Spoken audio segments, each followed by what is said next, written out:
Imagine a world where quarterbacks are the most valuable assets in fantasy. Today on Best Ball Draft This, we draft a Superflex team, $100,000 up top.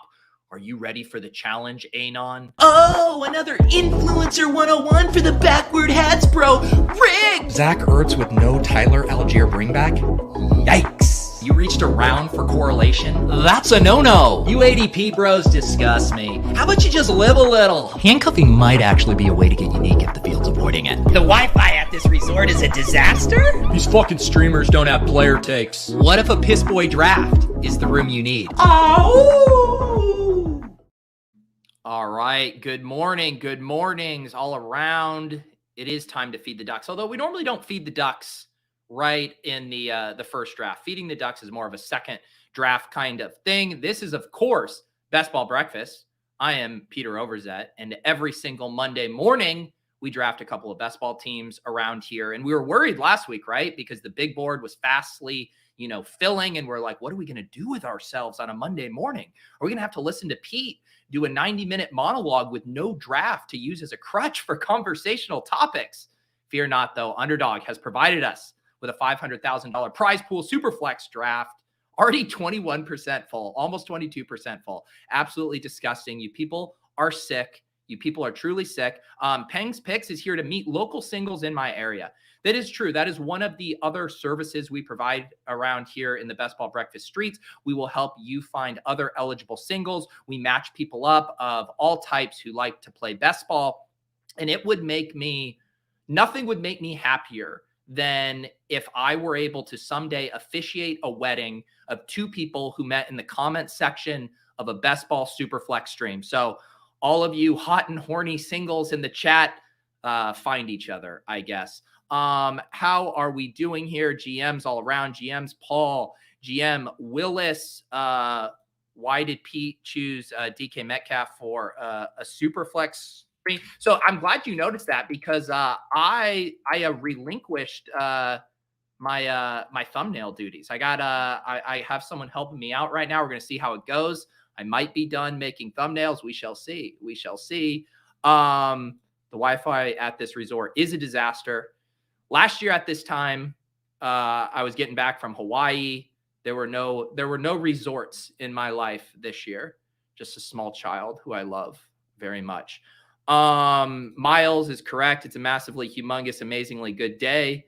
GMs, rock music blasting in the first draft. We might have to. If you guys are scooping up all my quarterbacks, I might have to. All right. Omar, why are we talking about David Montgomery? It is so early in the morning for David Montgomery. I am going to hop in a draft, and I am going to pour myself a fat cup of coffee in the process. Let's get this rolling here. Let's get this rolling. All right. And we are already filled. We are already filled. Here, what did I draw? 110? 110 for Peter. No Influencer 101. All I see are a bunch of badges. I'm going to have to get some coffee if I am going to battle with the badges this morning. Everyone, quiet, please.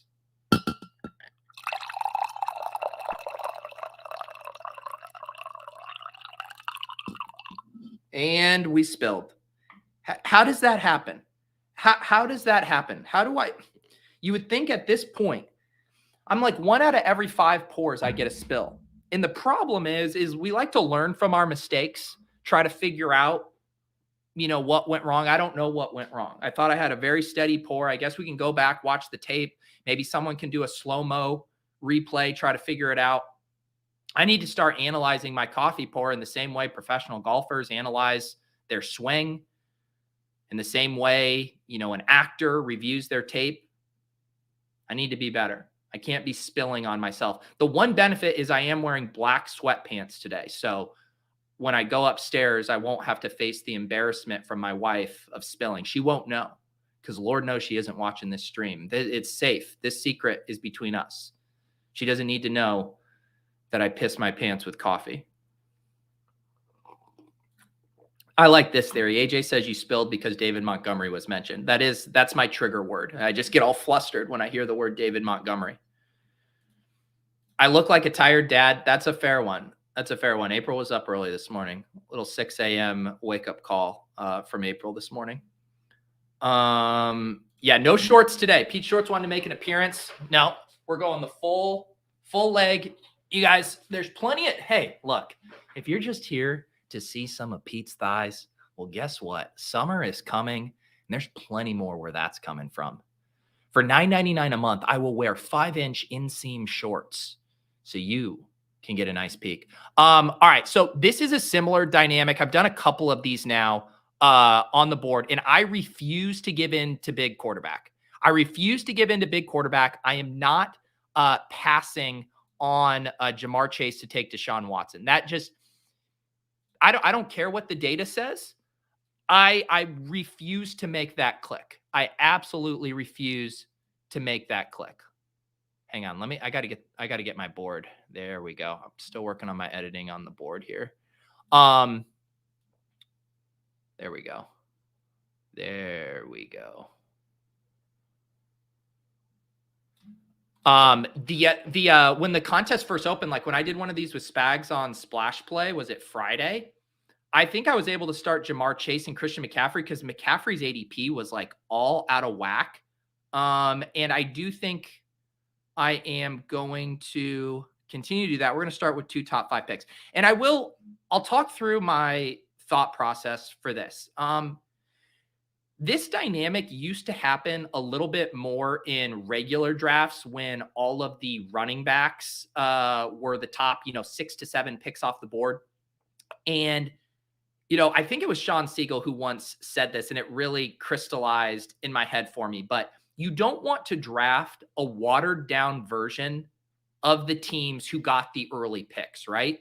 So in previous years, you would have like the elite bell cows at the top. I think it was just 2 years ago, we had the CMC and Jonathan Taylors up there. And when you were taking, the Antonio Gibsons or whoever at the back end of the first round, you were basically saying, I'm going to go to battle against the team with the 101 with a watered down version of what you've already done. And I don't necessarily feel that dynamic in the standard drafts this year, just because there's so many different ways you can go positionally, and it feels like a more of a flat kind of tier. But in these Superflex drafts, if you were telling me I have to go to battle against the Josh Allen, Patrick Mahomes, Jalen Hurts teams with Deshaun Watson, I am going to lose that battle. I am going to a gunfight with a knife in that. And so the only way I feel like I can actually compete against those top teams is to beat them at the other positions, is to beat them with my wide receivers or my elite running backs or whatever it is.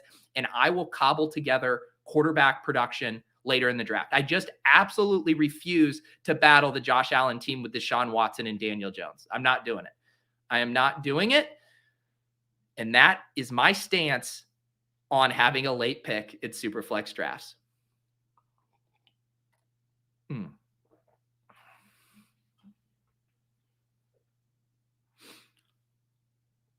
Nick says, I have done 3 of these, and the highest draft spot I've gotten is 110. So all 3 have been alpha drafts with no quarterbacks early.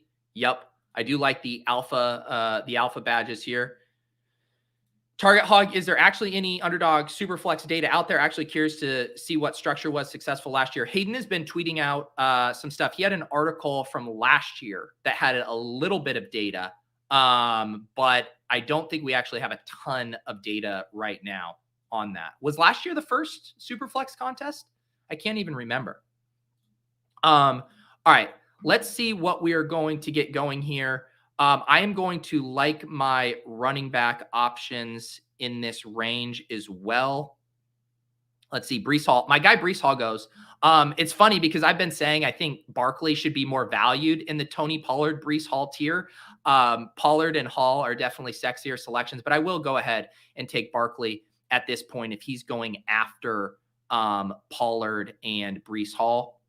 And yeah, Willis was asking earlier, Chase over CMC, even though you only start 2 wide receivers. Yeah, so for those of you guys who haven't done the Superflex, obviously we have the extra quarterback slot via Superflex, but the wide receivers are not as potent in this format because you can't start up to 4 of them in the way you could relative to the running backs, right? So it's 2 wide receivers, 2 running backs, one super flex, one flex. So it's even how many running backs you can get in your lineup to wide receivers, whereas in the traditional formats, you can get one extra wide receiver in there. The reason, Willis, I went with the elite QBs is because I love the pockets of the draft and the 2v2s on the running backs in these middle rounds versus the wide receivers. So I will go ahead and grab Chubb here. It's close for me with like Chubb, Henry, Jacobs. I feel like I view those guys all fairly similarly. But I guess you're looking at like a 2v2, right? Of, let's see the running back. So it would have been CMC and Eckler, or whatever your poison is. You want to say CMC and Bijan? I guess, what do you guys like better? Because maybe this is a fair conversation. Do you like CMC Bijan with DK Metcalf and Olave? Or do you like Ja'Marr Chase and Cooper Kupp with Barkley and Nick Chubb? Because that's kind of the positional 2v2s you're looking at. If you go running backs or wide receivers, I think there's a much, much bigger tier gap from Ja'Marr Chase and Cooper Kupp down to Metcalf and Olave than there is from those running backs. I think it's well within the range of outcomes that Barkley or Nick Chubb could not compete with CMC necessarily, but certainly with the JTs and the Bijans and the Ecklers, I think. So that's kind of just how I'm thinking about that. Maybe you guys disagree, but I just prefer, man, the wide receiver tiers are massive.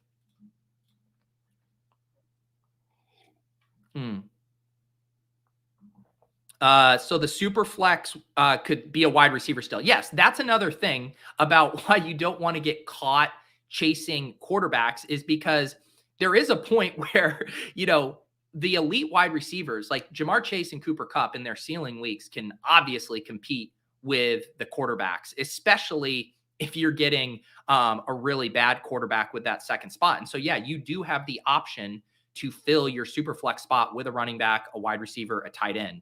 It's just obviously in general, quarterbacks have a much higher floor and a higher scoring average. So you want to ideally be filling your roster, your super flex spot with a quarterback, but it's not mandatory. Anthony says, thoughts on Underdog doing third round reversal for Superflex? Yeah, I've seen this mentioned in a few spots. I do think it would be a good idea for people who don't know what third round reversal is. It basically means if you have the last pick of the first round, you would end up getting the first pick of the third round instead of having to come all the way back around. So you basically have back-to-back picks there. And I think it does level it out where it is so top heavy, right? I mean, these first three picks specifically, I think are a massive, massive advantage. Allen, Mahomes, and Hurts do really separate you from the field. I think it would be cool to see them implement that. There's only a couple sites that I think really do that regularly. And I know Scott Fish has messed with that with some Scott Fishbowl settings and stuff. But yeah, I think that could be a good equalizer.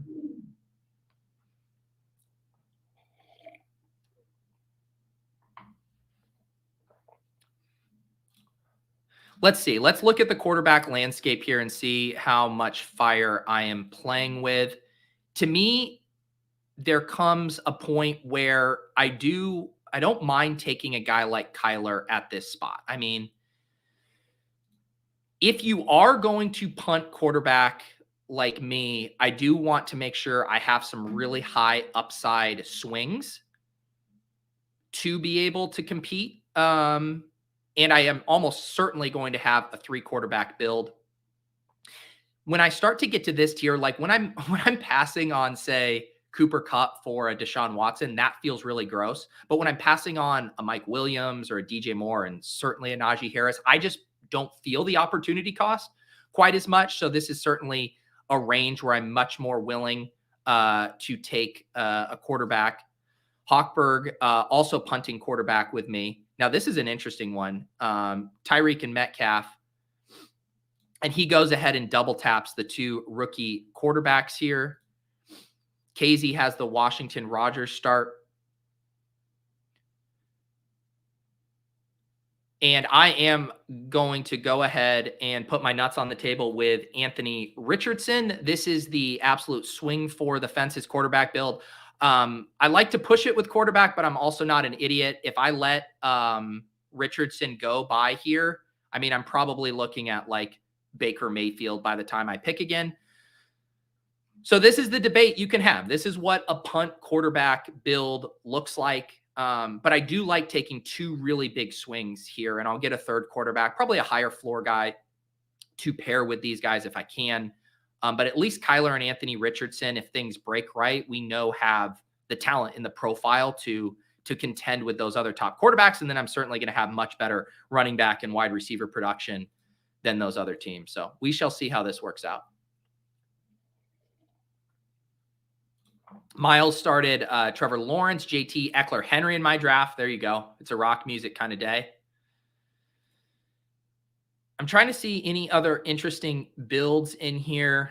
Pretty much everybody loading up on quarterbacks and some heavy wide receiver builds. Like we have, who do we have here? The Oddibies, 2 quarterbacks, 3 wide receivers, and then of course falls on the Najee sword there.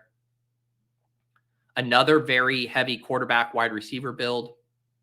Has anyone gone heavy quarterbacks and running backs? I guess Casey out of the 11.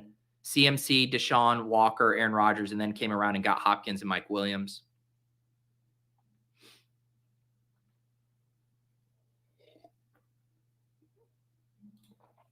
Did you get any nice chase teams before the ADP fix? Yeah, it was the team I drafted on Splash Play the other day. Someone can remind me. I think it was either Justin Jefferson and CMC or Chase and CMC. I got that combo, which felt very nice.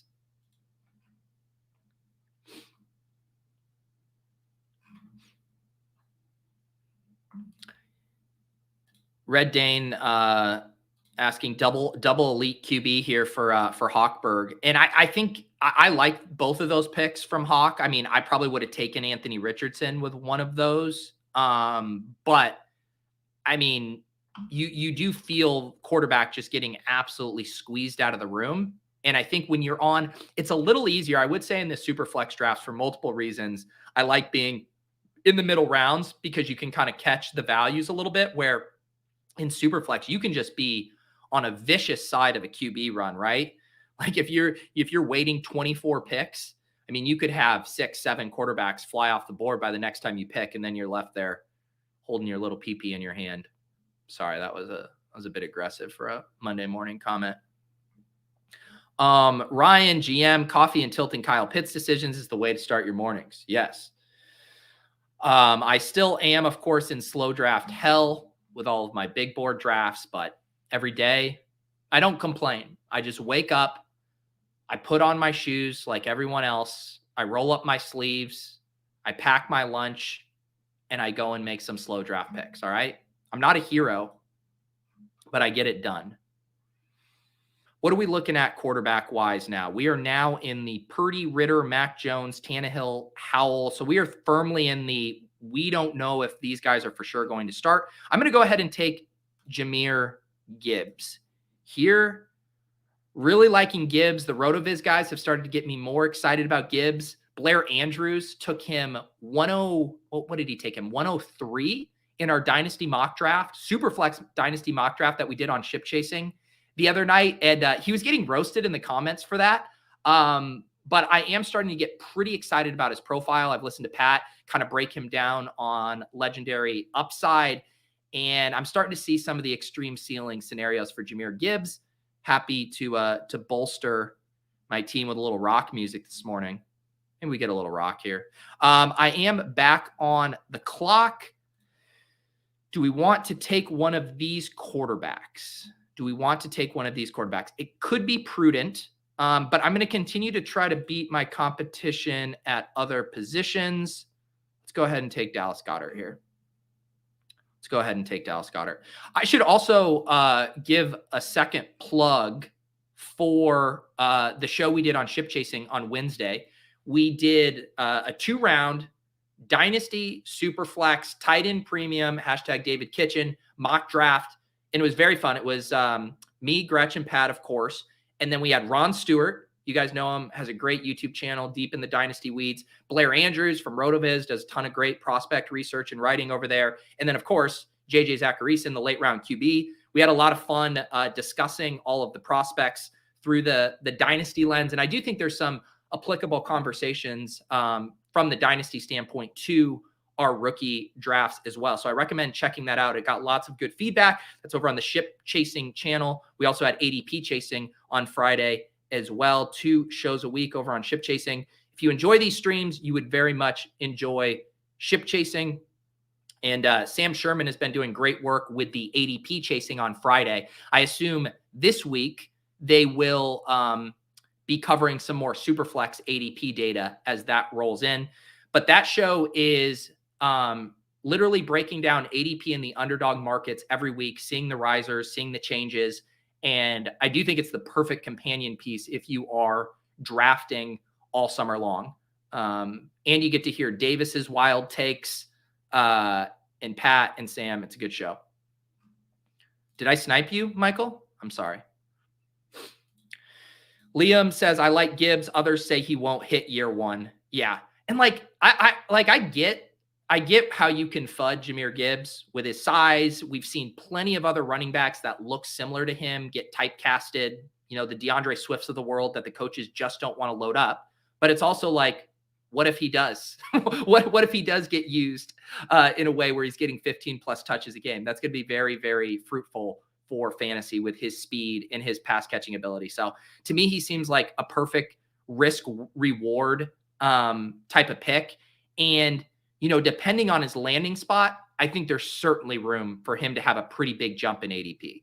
It would not shock me if he ended up as like a 3-4 turn pick. That wouldn't shock me at all.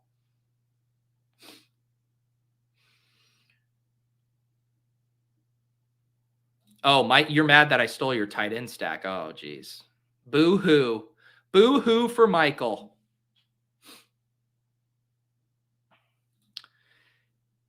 This is definitely in the Superflex drafts where I think it's really wise to look at when you're on the turn to see what the guys sandwiched in between you might do positionally, because I think that can inform your decision. So I see both Casey and Hochberg already have 3 QBs. I kind of doubt either of them would reach for a 4th QB here. So I am going to go, this seems like a perfectly logical stack. I have Kyler Murray, and Marquise Brown seems like a nice value here. I will tack him on. It definitely is a little harder to prioritize stacks in Superflex just because there's so many positional needs you're juggling. But when they line up, it's really nice. It's really nice when it syncs up like that. I was actually hoping in this draft with Cooper Kupp, I'm like, no one wants to take Matthew Stafford. Surely I will get Matthew Stafford cheap in the later rounds. Nope. Who was it? Joseph took Matthew Stafford at pick 52. But we do get the Kyler to Marquise Brown stack. And this is starting to enter a very flat tier for me, or I should say a tier gap. Like once a few of these guys come off the board, but I don't know. Man, this sucks. I was hoping like a guy like Mac Jones would have fell to me, but both him and Sam Howell both came off the board. I think we're going to have to kick quarterback down. No, you know what? Fuck it. I'm just taking Will Levis. We're just going to mystery box this. Kyler Murray, Anthony Richardson, Will Levis. If you want a more uncertain quarterback room, look no further than what I have done in this Superflex draft. Holy cow. You know what? I think we did this last week. I need this poll here. I want to do a poll, and I want to see you guys. I want to get your thoughts on this. This is going to be the poll.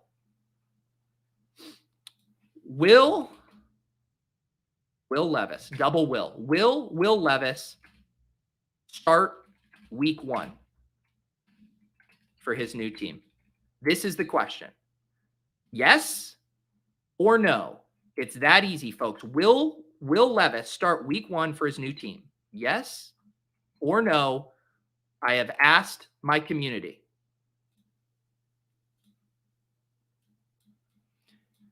Ever since Lord Reeves, Rich Rebar, came on Ship Chasing and just body bagged Will Levis, I've been terrified every time I click him. But that's the beauty of these Superflex drafts, is then you're sitting here looking at your options, and I'm like, am I going to take Baker Mayfield? Or I'm going to take the mystery box on the prospect who we continue to be very, very bad at predicting. Ooh, wow. You guys do not like Will Levis's chances to start. 82% say no right now. I think my guess on like an efficient line, I think it's probably close to like 50-50. I guess I could do a second poll. Do you guys think he gets taken in the top 10 picks? If he gets taken in the top 10 picks, I think he's 50-50 to start week 1.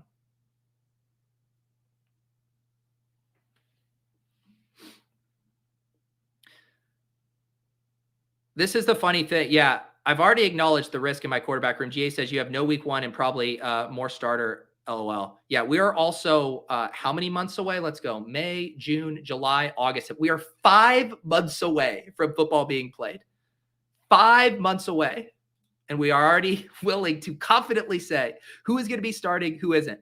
I acknowledge the wide range of outcomes on all of these guys, but it's also just as likely that all 3 are starting as it is all 3 aren't starting. It's a $10 entry with $100,000 up top. Yeah, I'm going to take on some risk. Let's see here on this board. This is a very gross range of drafts. Jamal Williams, A.J. Dillon, Brian Robinson. People have been getting me hyped on Damien Harris a little bit more. Let's go ahead. I think this tier, man, look at all these touchdown reliant plotters. Jamal Williams, A.J. Dillon, Brian Robinson, Damien Harris. I mean, they are all the same picture. We'll take Damien Harris. I'll tell you one thing, stacking is going to be interesting because I only have one team to even stack in Kyler Murray.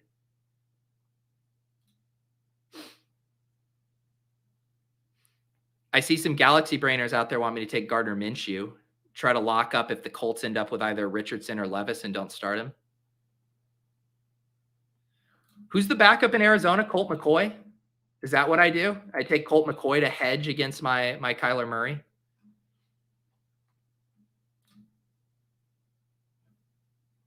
Someone already take Rondale Moore. You guys are sick. I'm supposed to be the one that takes Rondale Moore.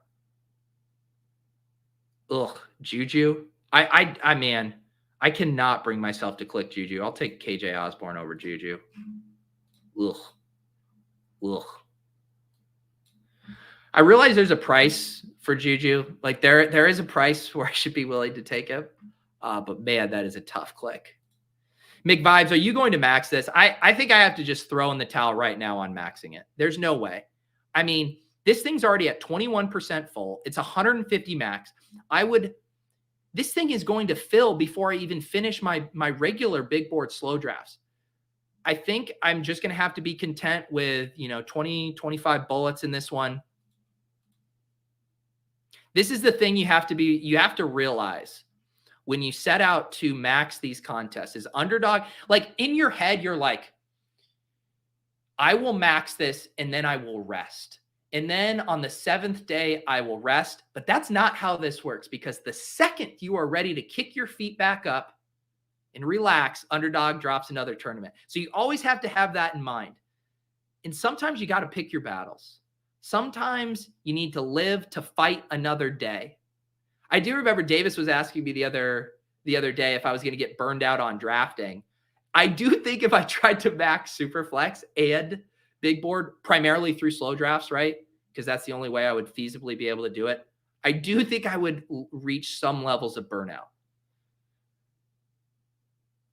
Would I like to? My OCD would absolutely love to max this. But it's just, I think I'm getting outworked. I think I'm getting old. I think I'm getting tired. I do not think I have the necessary stamina to go back-to-back slow draft max outs on the big board. Take away my thought leader card. I don't care.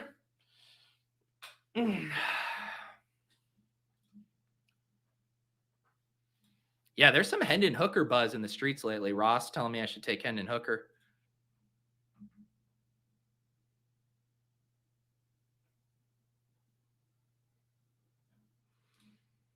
Chris Mooney says, shout out that I love this layout of the board front and center and putting baby/Pete in the corner. We focus group this layout last week. You guys helped me. We were experimenting. There was pushback. We got it set. And now I'm getting some overlays made that will fit this. And I like how it's worked out. So yeah, we'll be getting some upgrades around here as we enter into hot best ball summer. But I am digging the layout so far. I think it works pretty decently. All right, what are we looking at on the board coming up here? Who's clicking Taysom Hill these days? Which one of you is clicking Taysom Hill? And can you tell me why?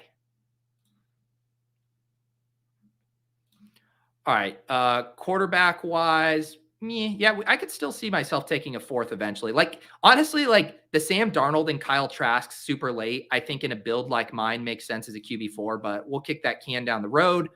Does feel like Jalen Hyatt, at least in the other big board, was going a bit ahead of this group ADP wise. So we will try to value hound that a little bit.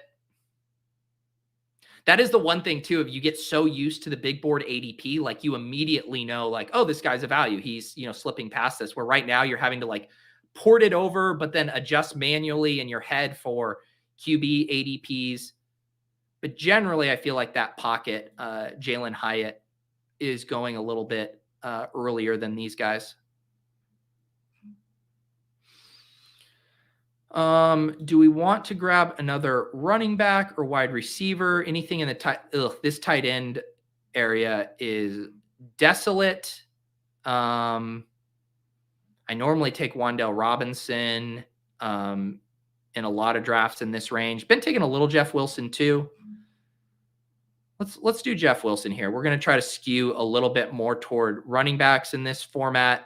So we are now through 14 rounds here. This draft is going by fast. Kudos, by the way, everyone. We have a 3-5-5-1 build. So we have the uber risky quarterback room of Kyler Murray, Anthony Richardson, and Will Levis. Our running backs look pretty good. Barkley, Nick Chubb, Jahmyr Gibbs, Damian Harris, and Jeff Wilson. Our wide receivers also look pretty nice. Jamar Chase, Cooper Kupp, Marquise Brown, KJ Osborne, Jalen Hyatt, and then tight end Dallas Goedert anchoring it down. So I think positionally, I'm set up well. I can go in most directions for the remaining picks. I'm not necessarily behind the 8 ball on any one position. Quiet. I know you're going to say I'm behind the 8 ball on my quarterback. It looks like our final results on the poll, 79% of you say Will Levis will not start week 1. I would, if I could get those odds on the yes, that there's only a 20% chance and what, I'm getting 5-1 or whatever on my money, I would place that on Will Levis starting. Give me 5-1 odds on Will Levis starting week 1. I will place that bet.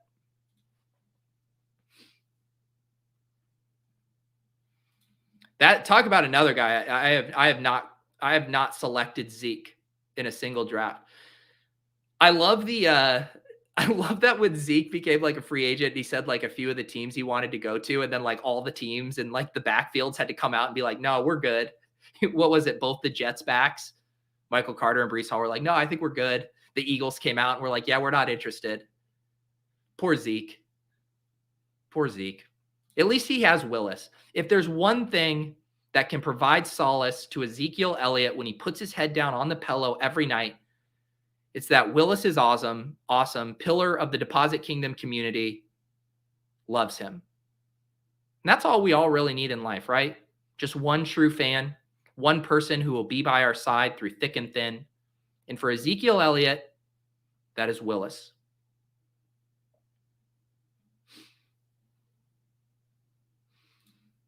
Aaron saying Casey is averaging half a second on his first pick, putting me on the spot for 2. That is a nice strategy. When you're on the turn, I like a good quick pick. Really turn the screws on the person coming after you.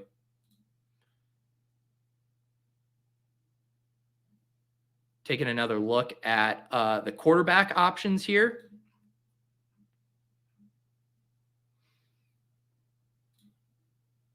Let's see.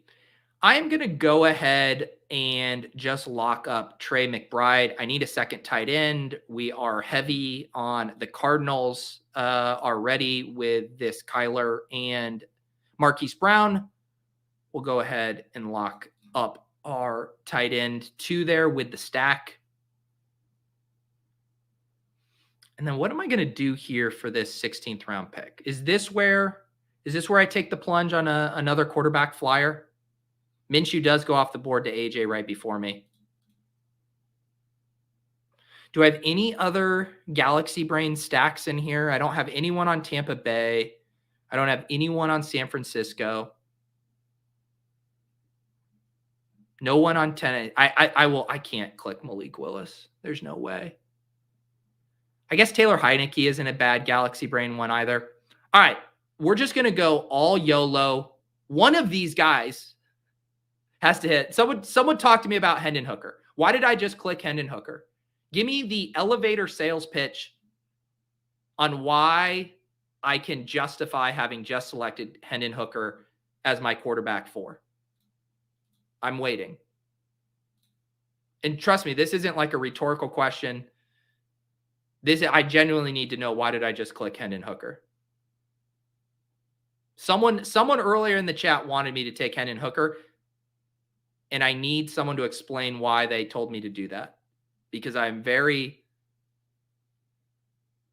susceptible to being influenced, clearly.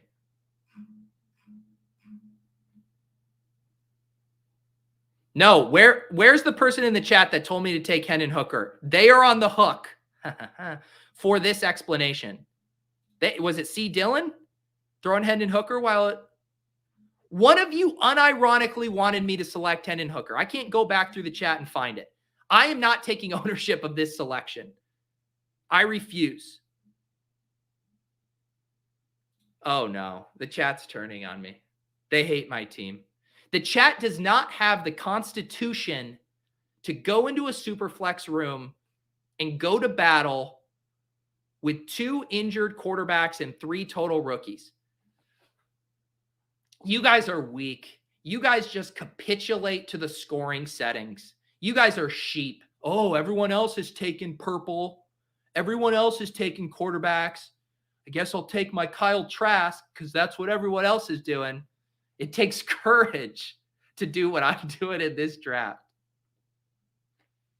Thank you, Lou. Hendon Hooker is a very mature quarterback at 25 years old. You can't put a price on maturity in a draft. Sir Shibby.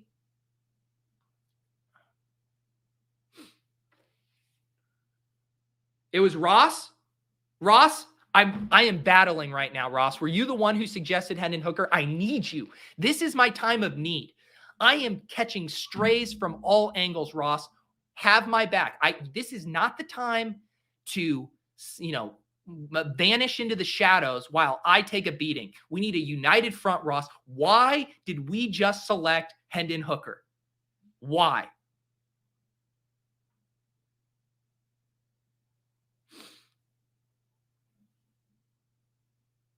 Wait. LaMichael's speaking my language. McCoy had knee surgery, should be good, but still a wild card in Arizona. They will draft and start Hendon Hooker round 2, stacked with Hollywood. There you go. So you're just saying I handcuffed myself with Kyler Murray and Hendon Hooker. Someone tell me a nice story. Someone tell me a nice story. I am not clicking Adam Thielen. God, these drafts get gross so quickly. Let's take Isaiah Hodgins. Whatever.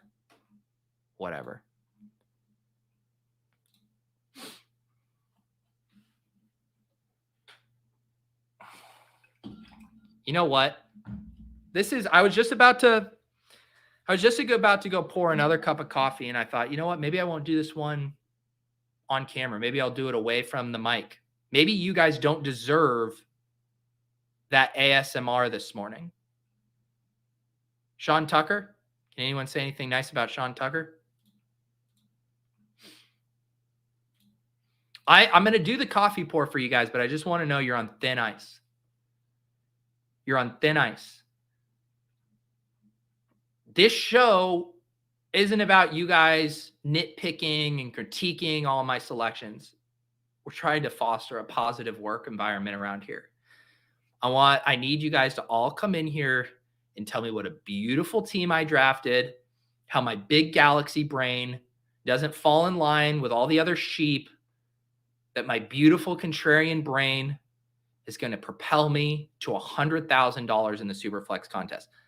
That's what I need to hear more from you guys. Please don't spill on yourself this time.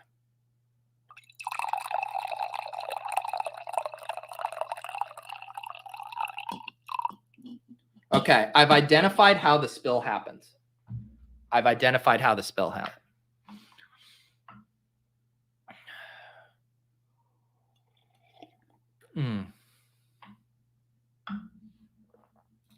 Guys, this isn't, Pete, have you considered drafting a quarterback that will see the field this year? GA likes my wide receivers and my running backs. Devin says this team ain't it. Oh, buddy, it's it. This team is it.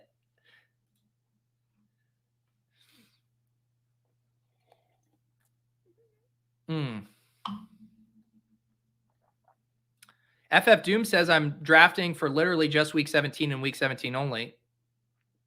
Sometimes people forget that week 17 is the only week that matters. I like this theory. What if my running backs or wide receivers turns into a quarterback? I mean, Cooper Kupp can definitely throw a touchdown for sure. Maybe one of those things, they do a little jet sweep and then that turns into, a little pop pass from Cooper Kupp for sure. I can totally see that. Who else on my team could throw a touchdown pass? Jalen Hyatt? I can see Jalen Hyatt throwing a touchdown pass. Why not?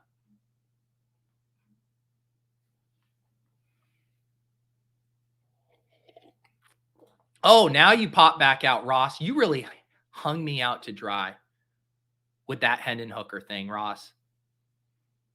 I was like, I got Ross in my corner. I can take Hendon Hooker. And then you disappeared on me, man.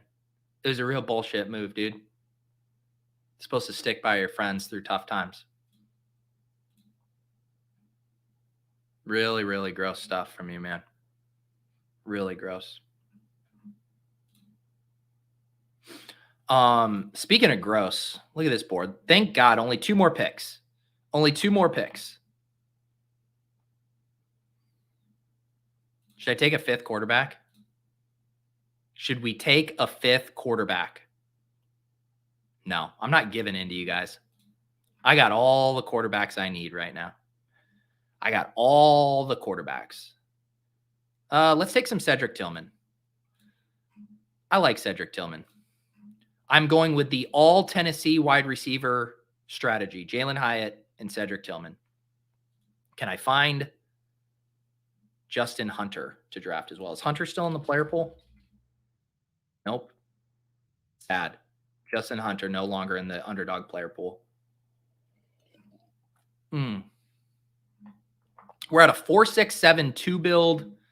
What am I going to tack on here? What are we going to tack on? Normally I let you guys kind of crowdsource my last selection. Not today. You guys didn't earn it. You didn't earn it. Maybe in the second draft, if you're better, you can earn it. We'll grab Paris Campbell. We took a couple Giants. All right, final squad here. And if I catch any of you guys smirking in the back of the classroom while I read this off, you'll have to stay after school for detention. No smirking. Our quarterbacks in a super flex draft are Kyler Murray, Anthony Richardson, Will Levis, and Hendon Hooker. Devin, I said don't laugh. I said don't laugh.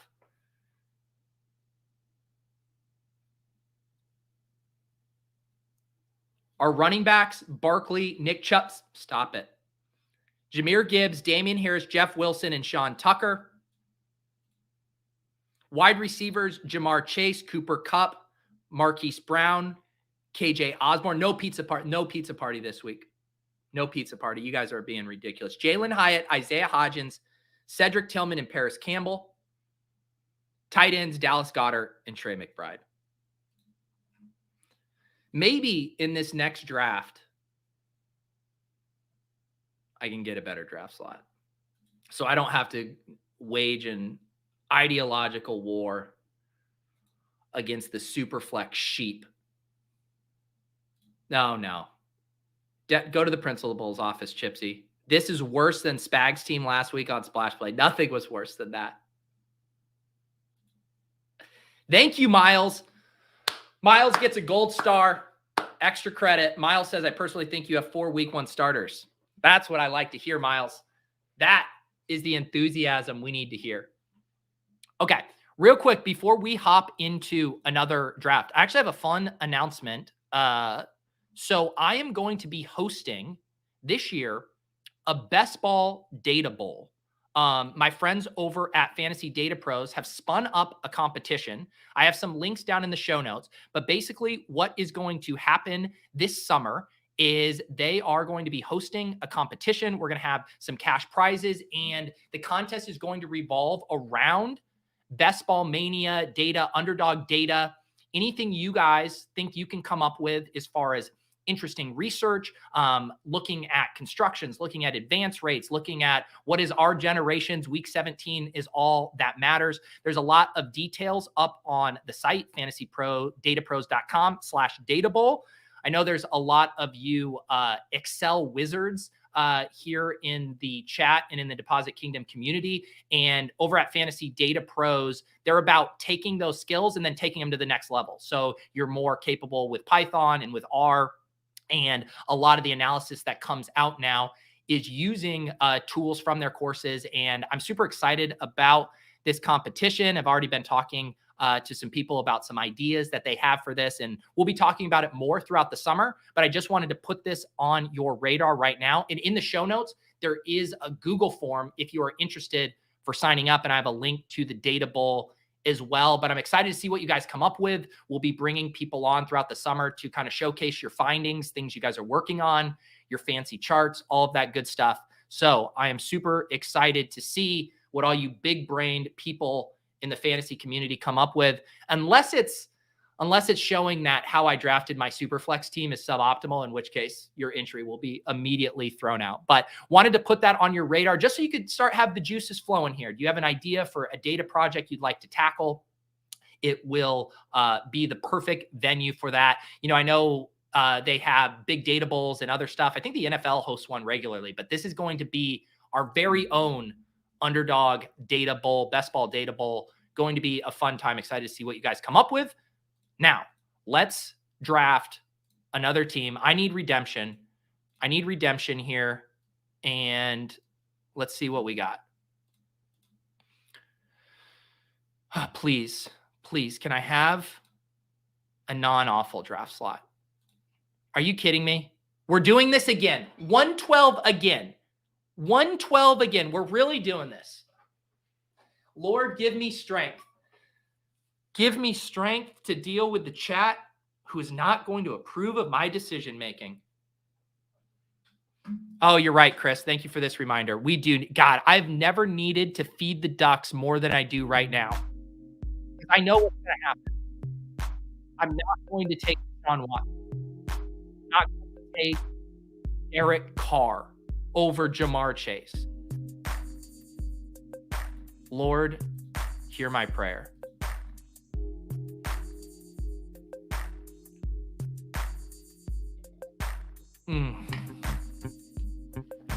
Look at this. This is what a sheep says. Ryan says, he says, draft a QB, don't fight the avalanche. Nah. I am getting in the right mindset. Hendon Hooker, come on down again. No, man, I'm not taking Hendon Hooker again. I got left hanging out to dry. Ross made me look like a fool. I thought my chat had some alpha.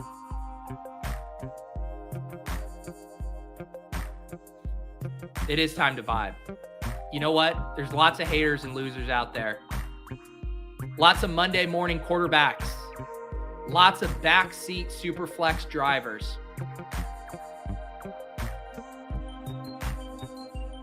Yes, Paul. Data Bowl So basically, I think how I'm going to structure it is, I definitely want to have some people come on throughout, and then like for sure the finals, the top 4 or 5 people will come on stream at maybe like Shark Tank style, give a little pitch on what you've been working on, and then we'll have a panel decide the winners there.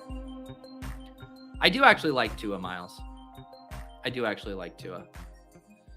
All right, let's see who jumps the shark first. Thank you, Go AZ Cards, for taking Justin Jefferson. I appreciate that. I'm not capitulating. I am not capitulating. Lamar Jackson comes off the board. Everyone say it with me. I will not capitulate to big quarterback. I will not capitulate to big quarterback.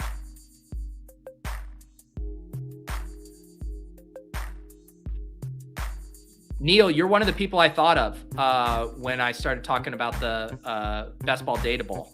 I have a feeling you will have some strong submissions. I mean, why is Cooper Kupp's ADP below Diggs in this? Screw you guys. Actually, no. I can't do Kelsey. I need to take a running back. We're going to do Cooper Kupp, and we'll do Cooper Kupp and JT. I'm not giving in. Big quarterback, come at me. Come at me, chat. You guys want me to take Tua? You want me to go battle against the Patrick Mahomes team with Tua? Come on. Think about that. But honestly, think about the disparity in ADP relative to their true value in the single QB formats. These quarterbacks, Jalen Hurts, Josh Allen, Patrick Mahomes, going in round 2.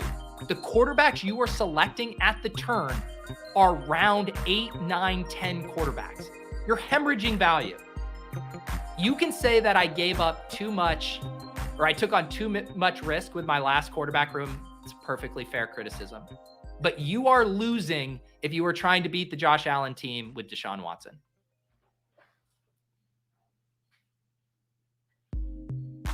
I'm talking about the current market. I love Tua, but I'm talking about comparing, just thinking about what the market has already established for their values.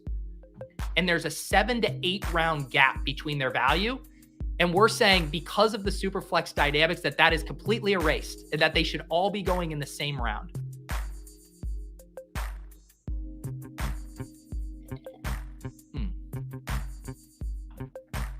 Paul says I do limited Superflex drafts because of the QB thirst. I think of it, I do think of it similar to zero running back, right? Where it's like, I would rather not give in and chase those teams at the top and try to build super teams when my late picks backfill. So in this selection, when my late round QBs hit and they're starting, now all of a sudden I have supercharged teams and these other teams can't compete. Will that be the most likely outcome? No. But I do really think it's the only way you can compete with the elite QBs at the top without having a 3rd round reversal or other mechanism to level the playing field. You know what? I will accept new ways to roast my team. FF Doom says this is a great start if it was 2021. We're living in the past, man. Cooper Kupp and Jonathan Taylor. Yes, and this is such a good point. This is the other part of the why you don't want to chase. Aaron nails it. Not only that, but if you take crappy QBs, you push down those stud wide receivers, running backs back to the teams with the best QBs. I mean, this is egregious that we let, what's his team name? Versair, get Austin Eckler at pick 23. I think in the draft I did with Spags the other day, Spags got Austin Eckler and Jalen Hurts.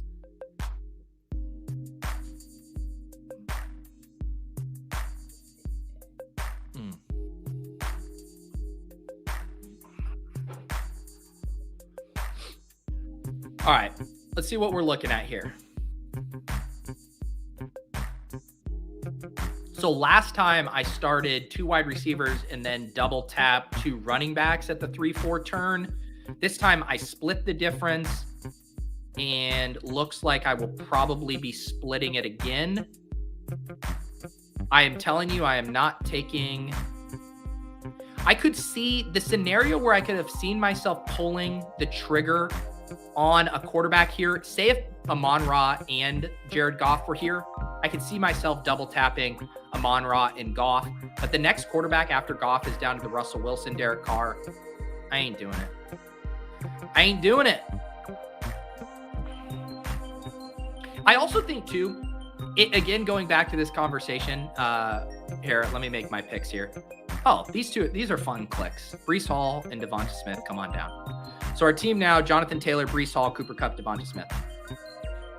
The one thing too is, obviously I'm running the 3 Superflex drafts I've done. I've now gotten all late slots, I believe 110 or later for all 3 of my live drafts. If you're having a portfolio, over time, you're going to end up with roughly 8% of each draft slot, if all things are equal. So that you're going to have plenty of teams that have your anchor quarterback or your elite quarterback, yada, yada. And so I do think it's also easier to know, hey, instead of just trying to do what I'm going to do when I get that early slot, I'm going to have a different, take a drink, textured part of my portfolio with some of these late round QB teams. How long you want to push it, that's up for debate. But I do think you shouldn't be fighting your draft slot, so to speak. Yes, I am. I will do a short on this. I've been trying to release a couple best ball tips.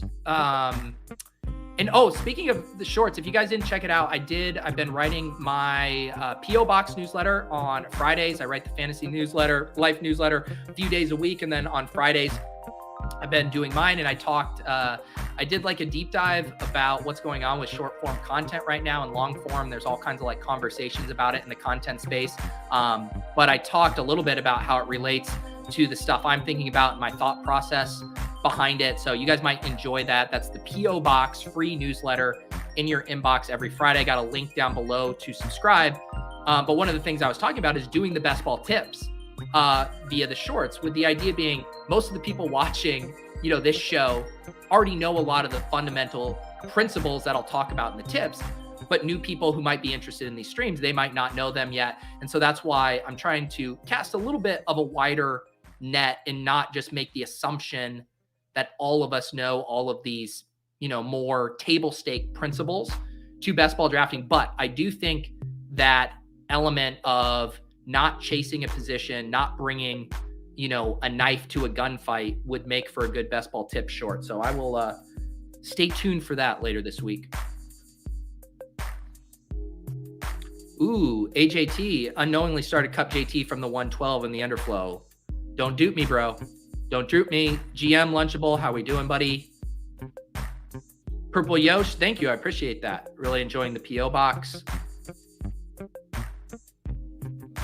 What do you mean by this, MC Vibes? Generally for a contest, what should your exposure look like? You just mean on the whole? We've talked about this, before. It's always a conversation that comes up, and really it's just a matter of risk tolerance. I really don't think how you approach exposures. I don't think there's an optimal or a perfect way to do it. If you have strong player takes where you think the market is mispricing things and you want to slam in 60% Gabe Davis like our friend Chess Liam, I think that can be a viable strategy depending on your levels of risk tolerance. If you want to respect the market more and draft a little bit more off of ADP, I think that is also perfectly viable. So the exposures to me isn't like a right or wrong thing. I think it's more of a stylistic thing and a risk tolerance thing based on how you like to draft.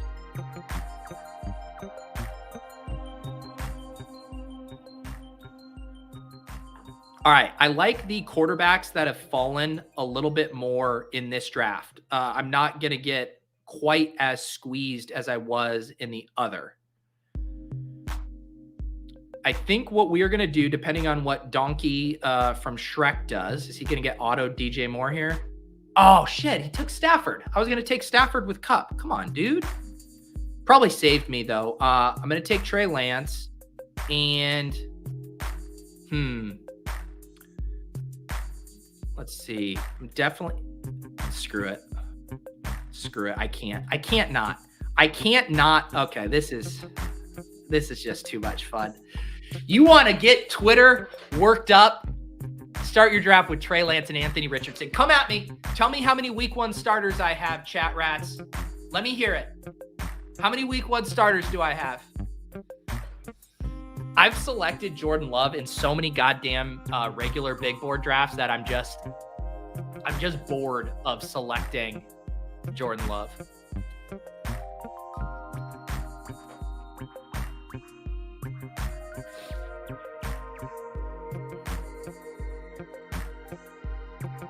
Miles is my only hype man. Miles is the only guy out here. Miles and Ross are the only two that approve of my quarterback selections.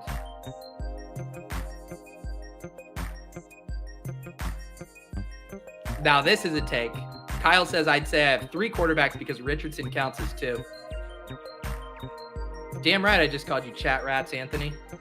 You guys want to go to battle? We'll go to battle.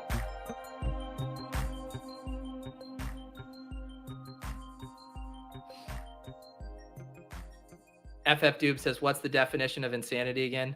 What's the definition of getting 112 picks back to back?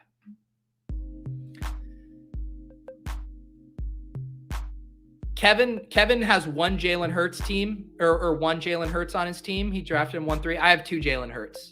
I took Trey Lance at pick 60 and Anthony Richardson at 61. 2 Jalen Hurts at a much cheaper cost. Jalen Hurts is so last year. We're on to finding 2023's Jalen Hurts.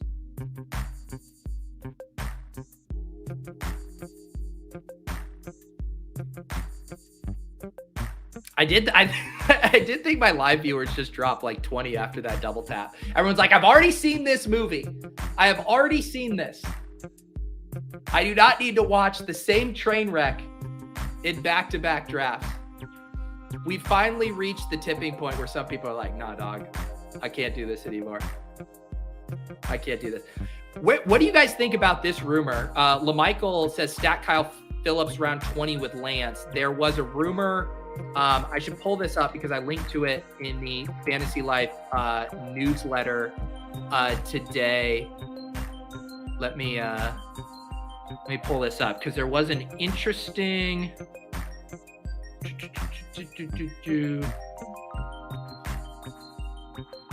Oh, that one is not up yet.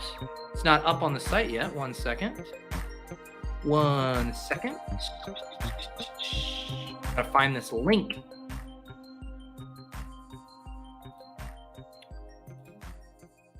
All right, here we go. I want to pull up this Niners rumor. I included it in the water cooler today. I also did a little hype on Rachaad White. They say Rachaad White's going to be a 3-down back. Do we buy that? Okay, here's the rumor that LaMichael was referencing here. Larry Kruger. I wonder if any relation to the grocery store. There's that Kroger. Based on what I've heard from Shanahan, Lynch, and York, I expect Trey Lance will be traded during the 2023 draft. My guess is he'll be dealt to the Titans for Malik Willis and a pick swap that gives the 49ers a day 1 to 2 pick as well. With that pick, they'll fill a major roster need with one of these options, and then he lifts off some other random positions. Man, if Kyle Shanahan doesn't like Trey Lance, I'll tell you what, he's not going to like Malik Willis. For sure. But at this point too, with how much Trey Lance FUD there is, I don't even think I'd mind him getting to the Titans. I think that could be kind of fun. Derrick Henry, Treylon Burks, Trey Lance, just let the man cook. Let him cook.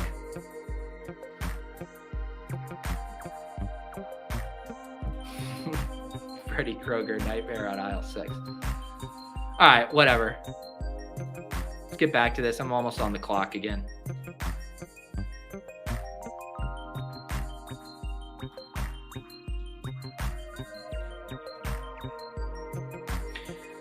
All right, what are we looking at on the board? We gonna take Jahmyr Gibbs again? Anything I'm missing? Okay, I like this. Brandon Ayuk and Jahmyr Gibbs. We do have the potential Trey Lance to Brandon Ayuk stack. Who knows if that holds? I do prefer Gibbs slightly to Dobbins and Sanders. So we will have our second Gibbs, share. We're just playing the hits. Anthony Richardson, Jahmyr Gibbs, punt quarterback. Tune in to Best Ball Breakfast, where we draft the same team back to back.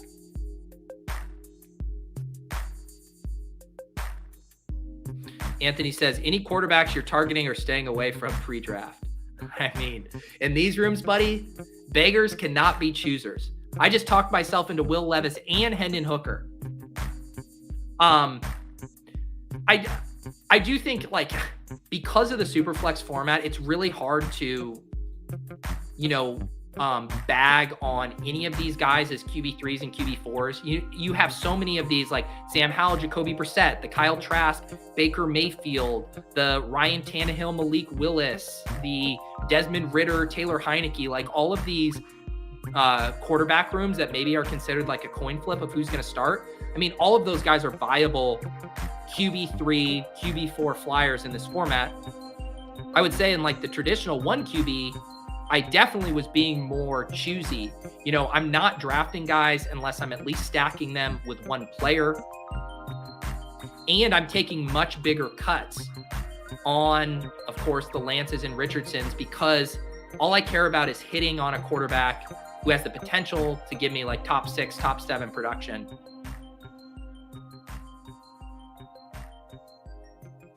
And back to the quarterback thing, not so much the Hendon Hooker stuff, but the Will Levis. I mean, we have seen the Will Levis thing play out where there's a discrepancy between what the film grinders, even what the analytics bros think, and where NFL teams value these guys. And we've seen it year after year where we just miss on these evals. We're right on some guys, we're wrong on some guys. And I do think taking stabs on these guys who are going to have projected first-round capital, specifically in this contest, I'm willing to click all those rookies. Bryce Young, CJ Stroud, Anthony Richardson, Will Levis. Because they are probably still slightly undervalued ADP-wise because of just the uncertainty in the way like almost all the rookies are. Some of them are fully priced up. Like we saw JSN in the big board, early fifth. That felt pretty efficient. But in general, you're getting a bit of a landing spot discount with those guys. And it's just hard to find quarterback upside. And at the very least, those rookie quarterbacks are the mystery black box of we just don't know. They could be the next Zach Wilson, or they could be the next Josh Allen. Although it took Josh Allen a while to get there. I am absolutely praying this gets filled. Everyone go sign up for Superflex drafts. I recommend. Hey, this is a PSA. I've had a great experience slow drafting 69 big board drafts at once. I highly recommend you all do it for the big board.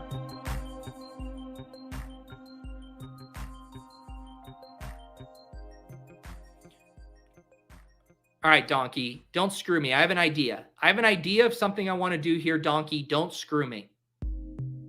Donkey from Shrek. Don't take my dude. I have an idea. I'm sure the chat's going to hate it, but I have an idea, Donkey. You really bleeding this clock out, making me sweat. Can I stack up some commanders here? That's what I'm wondering. Can I stack up some commanders? Okay. This is what I'm going to do. We're going to go Jahan Dotson and Sam Howell. Go ahead. Let me know that I just drafted the Commanders second string QB. Let me hear it. Get it out of your system. Everybody get it out of your system. I want to hear it right now. Go ahead. I'll sit back and wait. I'm going to drink some coffee. You tell me I just drafted the Commanders backup quarterback.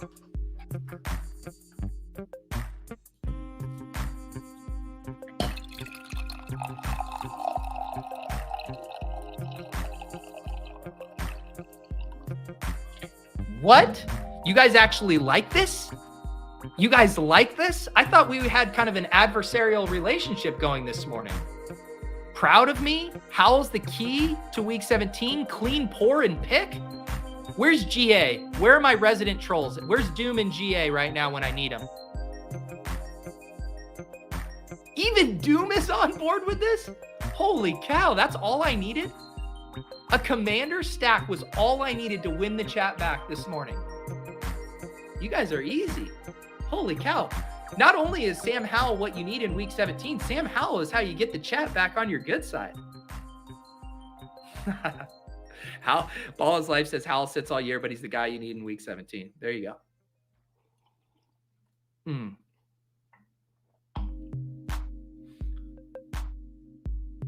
Wow. This is, now I'm just scared. Now I'm scared. Universal praise from the chat on the Sam Howell, Jahan Dotson double tap. It was what I was saying I would have been willing to do with the Amon-Ra, Jared Goff. This is the poor man's, the very poor man's Amon-Ra, Jared Goff, Sam Howell, and Jahan Dotson. McVibe says on Liam's pod, also, Liam doesn't have a podcast because he's too lazy to upload the audio from his YouTube streams to a podcast feed. Liam, get your shit together. Anyways, on Liam's YouTube show, he said he can do 10 fast drafts at one time. I'm a beta who is nervous in one. Where do you land on the scale? Liam can say whatever he wants. I can do 50 fast drafts at one time. I can enter 50 fast drafts, put them all on autopilot, and technically do 50 fast drafts all at one time. The question is, how well are you drafting in those drafts? Liam has won lots of money playing best ball and doesn't mind torching $100 in one fell swoop for what he thinks is an interesting comedic content bit for his YouTube channel. But there are massive diminishing returns to drafting multiple teams at once. When I have like a really, really good grasp of ADPs, like I could probably, if I wasn't streaming, I think I could do like 3 big board drafts at once and draft pretty well. If I was streaming, maybe I could do 2, but even you guys would argue that because I'd still have to be talking with you guys. So yes, I think if you're trying to really draft the best team possible, it's pretty hard, especially because you can't decide where your draft slots are or how the timer syncs up. Like if you had it perfectly where it's like, oh, one I'm picking at the 101 and the other's at 112 and both drafts are moving at the same clip and I'm perfectly picking my picks every, 2 minutes. Sure. But sometimes you're on the clock in all the drafts at the exact same time.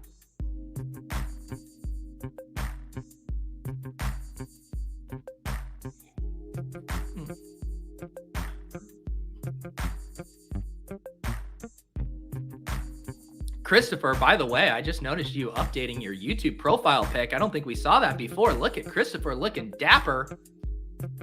I was going to take Pat Phil Hellmuth, but Cable Man took him. Donkey from Shrek is killing me right now. Absolutely killing me. So I am going to take probably one of my favorite running back selections in drafts. And I think I said this last week too.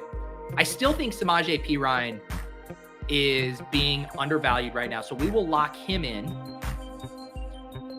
Do we go for more of a full punt tight end build in this one? I think so. Let's take Samaje Perine. We're at a 3-4-4 build. You know what? Let's go ahead. We have a big bet on the Commanders being good, right? We need Sam Howell to be good. We need Jahan Dotson. Let's go ahead and tack on Brian Robinson while we're at it. Brian Robinson, not my favorite player to click, but I'm going to use my team correlation as a way for me to gain organic diversification throughout my Superflex portfolio. Tyler, look, Tyler, I appreciate the super chat. And as people know, I do offer a service around here where if you send a super chat and you offer, if you say David Montgomery in a regional dialect, I will attempt to do, I'm not going to attempt a Brazilian accent. I don't even know what, you want to start speaking Portuguese? It would just turn into being like some kind of, yeah, I'm not doing this. Thank you, Tyler, though. I appreciate that. If someone wants to tell me what a Brazilian accent sounds like, I'll give it a stab.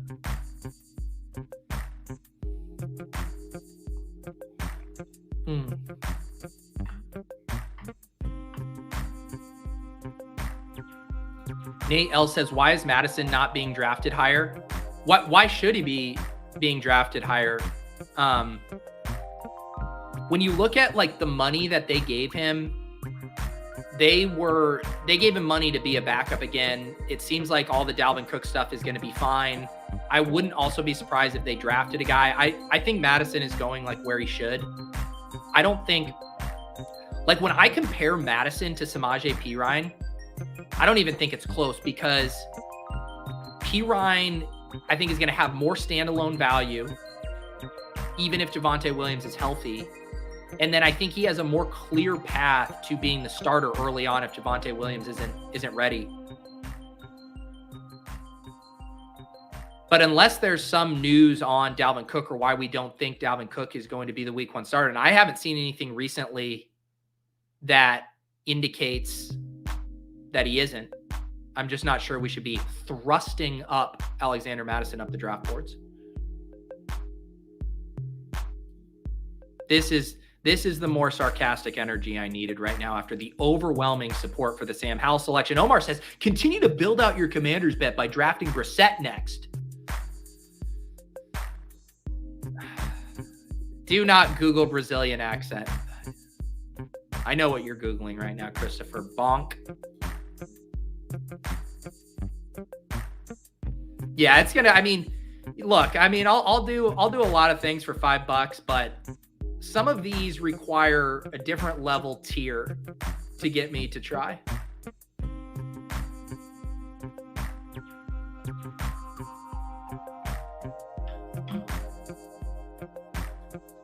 Wow, that's wild. My wife started learning Portuguese for shits and giggles, different types of people. Like literally no reason. Are you guys going on a trip to Portugal? 2 of my favorite trips, actually 3. I've had 3 great experiences in Portugal. Lagos was gorgeous. And then I've been to 2 of the different islands, the Azores off the coast of Portugal, incredible. And then Madeira as well, the island Cristiano Ronaldo is from there. Does that satisfy your Brazilian fetish? Cristiano Ronaldo. Big fan of Portugal. But I got by without speaking Portuguese there.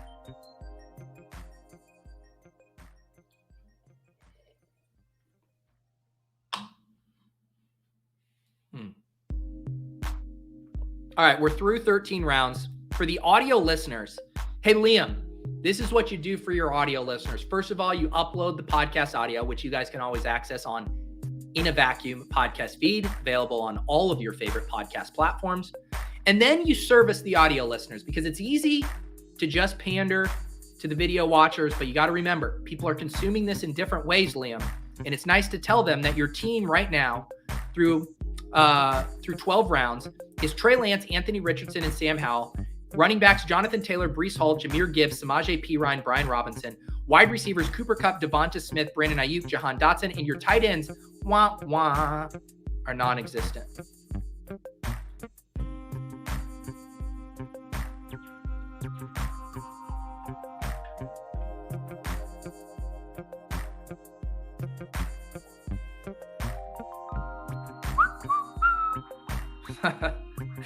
Liam's going to wake up in about 4 hours and post a picture in a hot tub and say, hey, jump on in.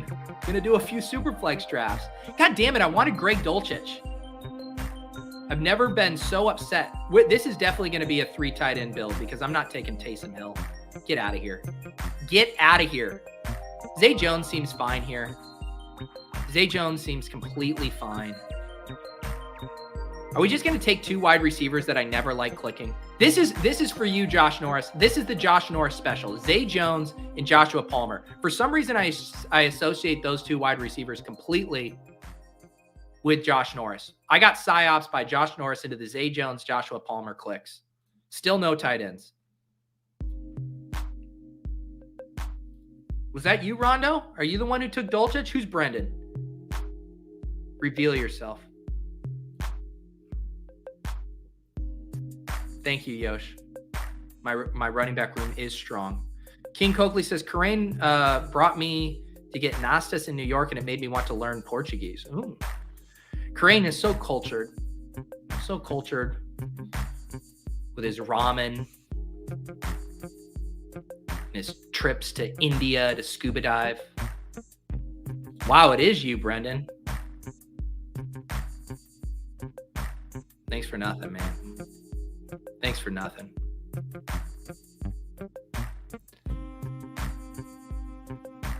Where are you guys at on like the Greg Dulcich? I saw some conversation on Twitter the other day of like, when you look at Dulcich and Albert O's ADP, the market is clearly assuming that this new coaching regime is going to like Dulcich as much as Nathaniel Hackett. We know that Dulcich was Nathaniel Hackett's boy. The dude absolutely loved him.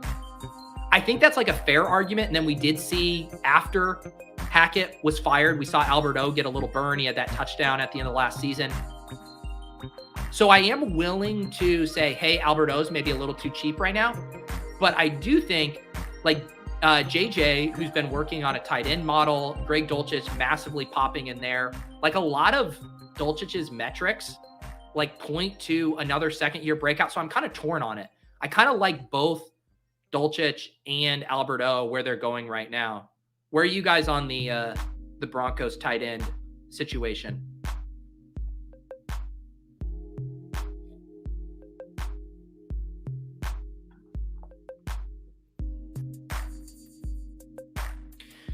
So I feel like the Taysom thesis is really hurt with the signing of Derek Carr, because part of the Taysom thesis was, hey, the Saints really don't have an actual good quarterback. What if they actually just make Taysom the quarterback? And I think there were paths, whether it was Jameis or Andy Dalton, or there was an injury. I think there were realistic paths in the Taysom Hill bros, the Davis Maddox of the world.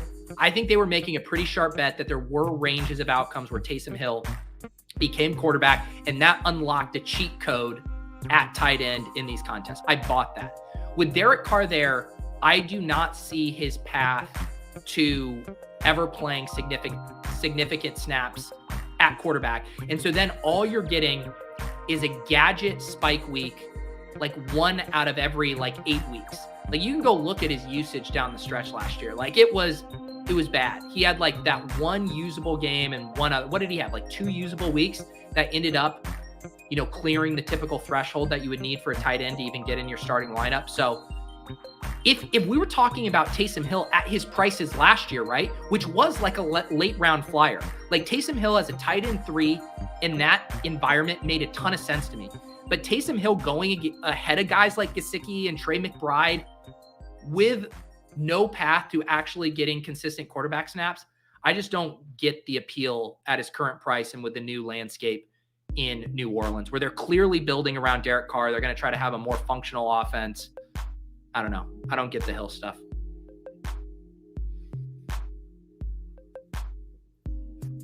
All right. Do we need to bite the bullet and get some tight ends here? It is starting to get pretty gross on the tight end front. I took Trey McBride last draft, so let's do Gesicki to live a little. And this does seem cheap for Rondell, right? I mean, I love Rondell Moore, but this is... I know I take him too much, but Rondell Moore at pick 180, sure.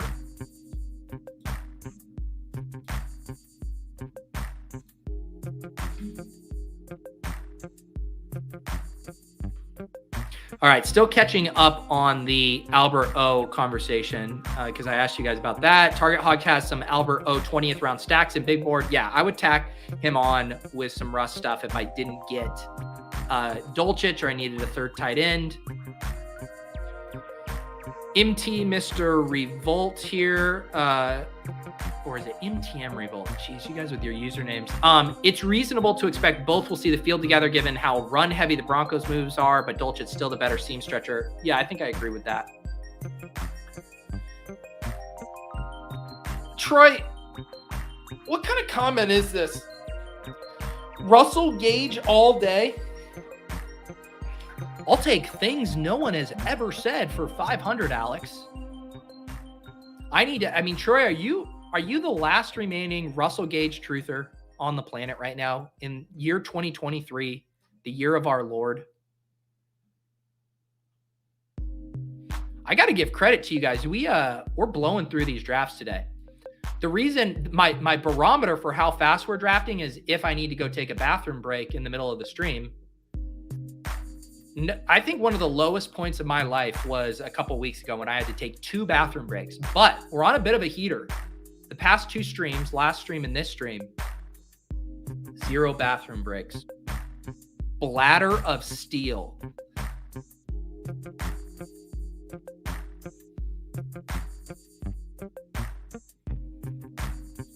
Do I have any other fellow punt QBers in this room? So I took my first quarterback in round 5. Did anyone push it more than that? Nope. Nope. Donkey waited until round 3 with Goff. And everyone else took their quarterback in round 1 or 2. Superflex, man. Look at all you cowards. Look at all you cowards.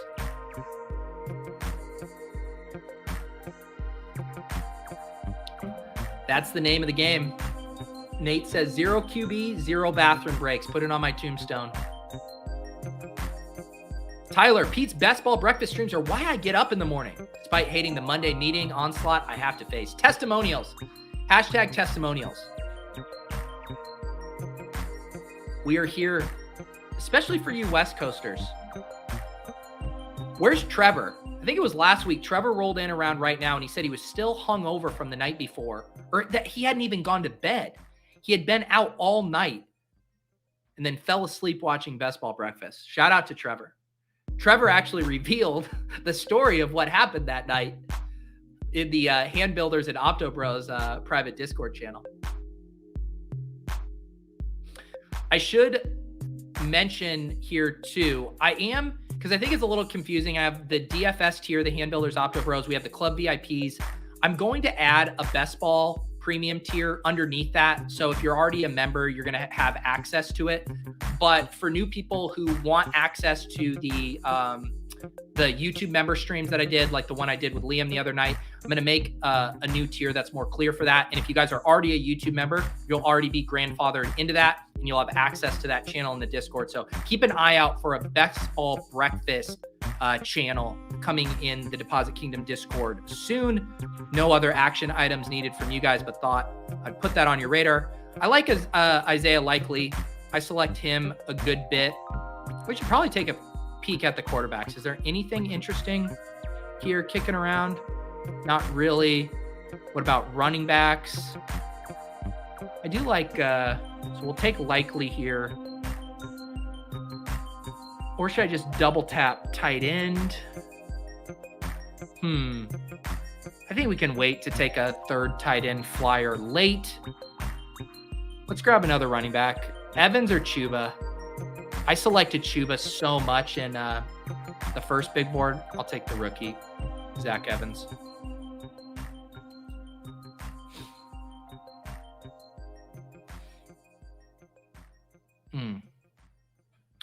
Otherwise, this week, as far as my schedule, pretty business as usual schedule here. Tomorrow we'll have Splash Play. I will be doing another AMA in the Fantasy Life Discord. I did that one on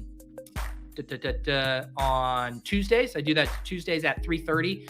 Last week talked a lot of best ball strategy in there. If you guys aren't in the Fantasy Life Discord and you want to come troll/pepper me with questions, I'll be doing that. We'll have the club tomorrow night. Wednesday, no Swolecast, but I believe I'm going to get together with Davis for a take cast, so you can keep an eye out for that. Wednesday night on Ship Chasing, special guest. I'll be teasing that soon. Thursday on Lowell's, also booked a special guest. Had a DFS pro come out of the woodwork, say he wanted to come on. Haven't really seen this guy in other spots, so that should be good. So yes, a fun week on tap here. Also working on some projects with Fantasy Life that should be seeing the light of day here soon. Nice week on tap. And then what? Easter's on Sunday? Man, time flies. I know, DJ. My people will be in touch. Also, shout out to DJ. DJ took down, let's pull this up. DJ Mitchell took down the big hockey best ball tournament, as he should. I mean, talk about it. You're going to go out here. You're going to be the best ball thought leader. You got to take it down, right? And that's exactly what he did. Let me change my screen position here. Look at this. First place, 10K. DJ Sabers here.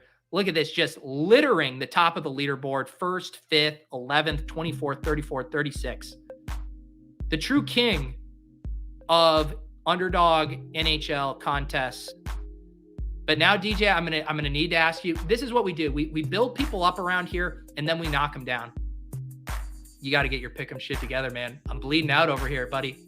I need you to dial it in. Here's the thing, DJ. Sometimes you build these pick'em slips. You'll be like on stream or whatever. I need you fucking focused, buddy. I need you in the lab. When I see that link come across my Twitter feed for a DJ pick'em slip, I need to know you've put in your 80 hours of research and we're ready to go to war, DJ. I can't let you rest on your laurels of winning the NHL best ball contest. I need you back funding my max entering habits on Underdog. That's how I'm able to max the dance, is from your pick'em slips. But I need you to get it dialed in again, buddy.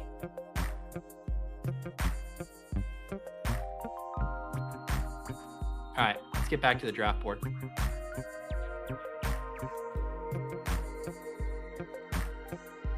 Two more picks here to round this out. Oh, now you guys don't want to take the dusty quarterbacks here? I think, what are we going to do? We could potentially do a quarterback. Do a quarterback and a tight end. Definitely going to do a tight end. Need a third tight end with Gesicki and Isaiah Likely.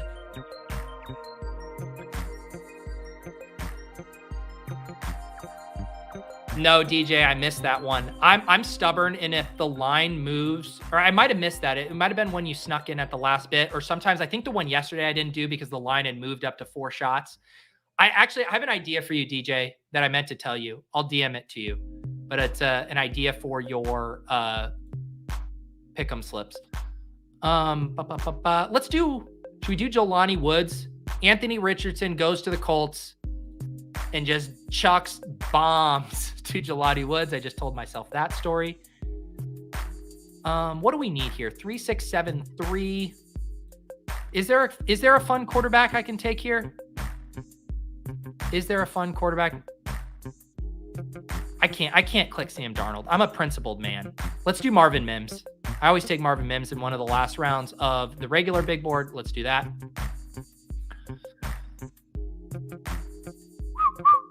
I appreciate this endorsement, Nick. Nick says, the only YouTube Patreon I actually pay for, Pete, the true man of the people, and has created an amazing Discord community. I do appreciate that. Obviously very biased, but I do think the Deposit Kingdom, there's so much going on in there, and it really is an awesome place. We now have the Badge Bros, who are such a big part of the Discord now in there. All threads for all the sports if you're grinding the dailies in there. Also, shout out to my guy, Andy, my co-host on the club. Took down, I believe it was 1st and 3rd in the NBA dailies last night. He's absolutely crushing, and he's kind of talked about his strategies on the club, on Badge Bros. But yes, and then we have the private channels in there as well for ship chasing. We have the DFS one, our club VIPs, and like I said, I'm going to be rolling out a best ball breakfast one as well. So you guys have a place to continue to roast me after streams. And I think this week too, I will try to get another best ball after dark going. I really enjoyed doing that with Liam the other week. So keep an eye out for that. That'll be a Friday or Saturday night show. I will book a guest, and we will, it'll just be casual. We'll be for YouTube members only. We'll have some drinks, talk some best ball. I think I have an idea in mind for a guest, but I will announce that later in the week once I get that booked. So my final team here, my second team in the Superflex contest on Underdog, where we are chasing $100,000, otherwise known as 1/20th of a Crane. Our quarterbacks, Trey Lance, Anthony Richardson, Sam Howell. Our running backs, Jonathan Taylor, Breece Hall, Jahmyr Gibbs, Samaje Perine, Brian Robinson, Zach Evans. Our wide receivers, Cooper Kupp, Devonta Smith, Brandon Ayuk, Jahan Dotson, Zay Jones, Joshua Palmer, Rondale Moore, Marvin Mims. Tight end, Mike Gesicki, Isaiah Likely, Jelani Woods. A little better than the Hendon Hooker team from before. I appreciate all of you guys for hanging out. Good luck in your Superflex drafts. Who knows? This thing might be filled by the time we draft next Monday.